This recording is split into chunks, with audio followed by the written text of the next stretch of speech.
Hello అండి, welcome to our channel. ఈరోజు నేను చేయబోయే రెసిపీ కొబ్బరిపాల రైస్ అండి. దీనికి కావాల్సిన ఇంగ్రీడియంట్స్ చూద్దాము. కొబ్బరిపాలు అండి, ఆల్రెడీ పచ్చి కొబ్బరిని నేను కట్ చేసి మిక్సీకి వేసి పట్టేసుకున్నాను. ఇవి మొత్తం పాలలాగా తీసుకొని పెట్టేసుకున్నానండి. దానికి మనం ఎంత రైస్ తీసుకుంటామో దానికి కావాల్సినంత మనం ఇవే తీసుకోవాలి. క్యారెట్ చిన్నగా చాప్ చేశాను, మరీ చిన్నగా కాదు, ఇలా మీడియం సైజ్గా చాప్ చేసుకొని పెట్టేసుకోవాలి. బీన్స్, ఆలు, capsicum, green peas, sweet corn, పచ్చిమిర్చి అండి. మీరు ఇంకా క్యాలీఫ్లవర్ అలా ఏమైనా ఉంటే అవి కూడా తీసుకోవచ్చు. నేనైతే ఈ వెజిటబుల్స్ ఉన్నాయని ఈ వెజిటబుల్స్ తీసుకున్నాను. ఇది నేను కుక్కర్లోనే చేసేస్తాను అండి. రైస్ ఆల్రెడీ సోక్ చేసి పెట్టేశాను ఒక 1 అవర్ ముందు. 1 అవర్ ముందైనా సరిపోతుంది. నేనైతే నార్మల్ రైస్ తీసుకున్నానండి. ఒకవేళ మీకు బాస్మతి రైస్ ఉంటే బాస్మతి రైస్ అయినా తీసుకోవచ్చు. ఇప్పుడు కుక్కర్లో పెట్టేస్తున్నానండి. కుక్కర్ పెట్టేసి ఆన్ చేశానండి. కుక్కర్ హీట్ అయిన తర్వాత ఆయిల్ వేద్దాము. ఆయిల్ అయితే కొంచెం తక్కువగానే వేసుకోవాలండి, మరీ ఎక్కువగా కాదు.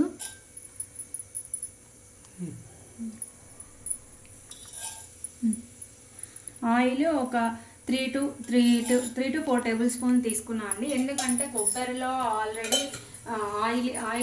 ఆయిలీ లాగా ఉంటుంది కాబట్టి మరీ ఎక్కువ ఏం తీసుకోవాల్సిన అవసరం లేదండి. ఆయిల్ హీట్ అయిన తర్వాత, ఇప్పుడు ఆయిల్ హీట్ అయింది కదండి. ఆయిల్ హీట్ అయిన తర్వాత బిర్యానీ ఆకు ఒకటి నేను స్లిప్ చేసి వేసానండి.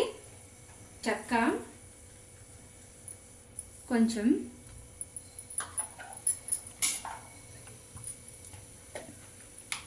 లవంగాలు 3 to 4 తీసుకోవాలండి. మనం తీసుకునే రైస్ కొంచెం ఎక్కువ రైస్ అయితే అయినా ఇంకొంచెం ఎక్కువే తీసుకోవాలి. దీనికి కారం అనేది ఏం లేదండి. నేను పచ్చిమిర్చి తీసుకుంటున్నాను కదా, అదే పచ్చిమిర్చి అండి మనకు కారం అనేది. ఇప్పుడు ఇవి కొంచెం వేగిన తర్వాత పచ్చిమిర్చి వేస్తున్నాను.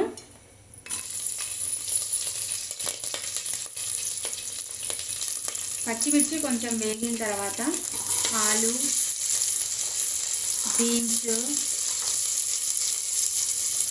క్యారెట్,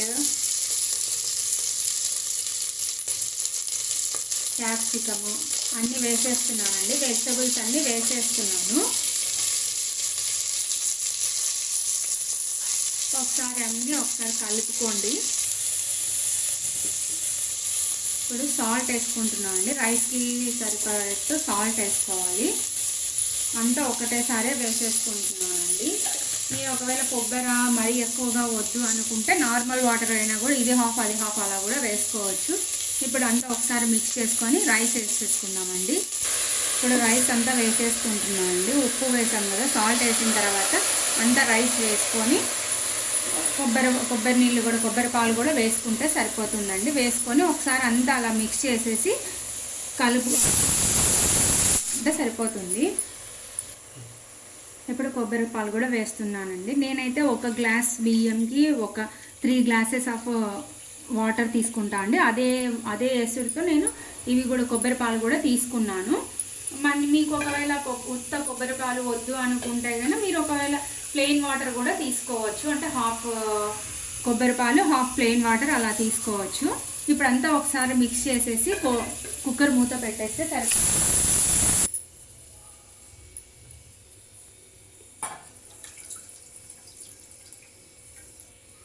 కొంచెం కొత్తిమీర, పుదీనా అయితే వేసుకోవద్దండి, ఎందుకంటే పుదీనా వేస్తే కొబ్బరి పాల ఫ్లేవర్ అనేది పోతుంది. సో నేను కొత్తిమీర ఒకటి వేసాను.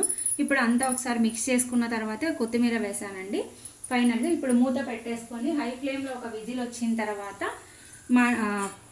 లో ఫ్లేమ్లోకి పెట్టుకొని 2 విజిల్స్ రానిచ్చుకోండి, సరిపోతుంది. మీరు రైస్ ఎలా చేసుకుంటారో అలా అయినా చేసుకోండి. నేనైతే అలాగే పెడతాను కాబట్టి అలా పెట్టేస్తున్నాను. ఇప్పుడు ప్రెషర్ అంతా పోయిందండి, చూసేద్దాము మనము. ప్రెషర్ అంతా పోయిన తర్వాత ఇది పూర్తిగా ప్రెషర్ వెళ్ళిపోయిన తర్వాత ఓపెన్ చేసుకోవాలండి. ఇలా వచ్చేసింది. మనం ఒకసారి మిక్స్ చేసుకొని లైట్గా సర్వ్ చేసుకుంటే సరిపోతుంది.